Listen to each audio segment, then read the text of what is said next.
We offer research and events based around the concept of information sharing between peer groups. We have 6 networks that operate across hedge funds, proprietary trading firms, asset managers, sell-side clearing, sell-side execution, and crypto derivatives. And every quarter, we allow members of what we call the expert network within each segment to pose questions to each other, and we then survey the network. People use it really as a way of getting a quick view from their peers about how they see some of the issues of the day across the market.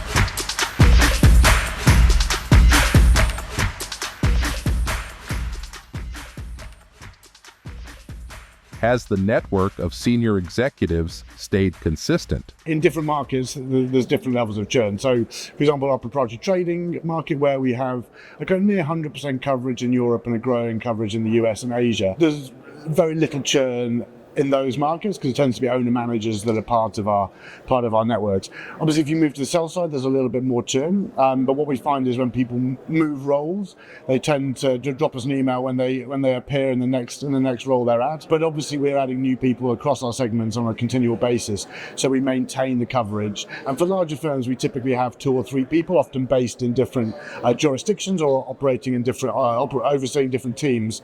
So we feel we can maintain the coverage through that way as well. Which are your most popular reports? We do 2 forms of report. We have our quarterly management insight reports, which are based on the expert network model I said earlier. And then we have our bespoke research, which are deep dives into specific issues or areas of the market.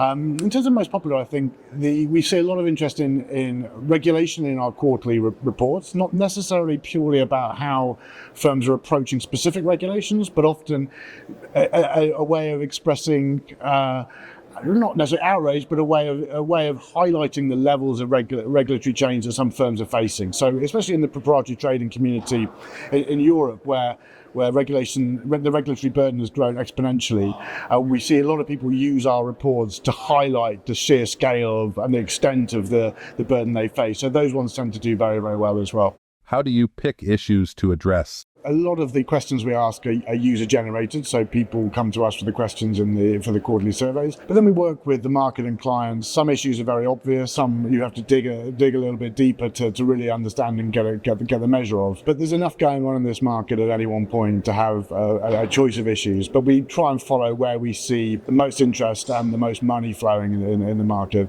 And then on the crypto derivative side, that's pretty self-fulfilling. How have your events been received? Our event model is based around the concept of getting people together to talk to each other. So we don't have panels on a stage. We have afternoon events where we typically invite around 50 senior executives from a specific market, almost like a large round table. And then we have 2 or 3 themes where people truly are encouraged to interact with each other. I think the biggest surprise is that we do get people to talk. Every market we go into, whether it's hedge funds in London or proprietary trading firms in Chicago, people always say, they'll never talk to each other. They'll sit on their hands or just listen. Some markets do talk more than others. That's certainly true. But I think my biggest surprise is that every event we do, we're able to run that model, and people do always talk, mainly because I can withstand uncomfortable silences longer than they can. What is next for Acuity? 2 core strategies at the moment. We want to fully embed the model within the derivatives market, and we're looking at a product review platform where we see an opportunity for people to share information on very specific granular elements of what technology they use and how they're using it. We see an opportunity to build that. And once we've fully understood and embedded the model in derivatives, we want to go into other markets. So we're looking at FX probably as the next logical step, as an adjacent market where we see a lot of opportunity for Acuity.